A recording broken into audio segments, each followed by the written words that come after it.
પછી ભાઈ આ દેખાય છે મને ના દેખવાનું.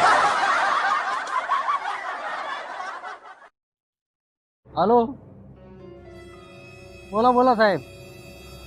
હા કાલે ભરી જાવ. હવ હલો કાલ ભરશું સાહેબ. બોલો હા કાલે ભરી જાવ. કાલ ભરી જાવ હો કાલે ભરી જાવ. એનો ફોન હતો ભાઈ? હા હપ્તો ભરવા વાળાનો. હપ્તો પર વાત જન્મ લીધો જ ને. તાણે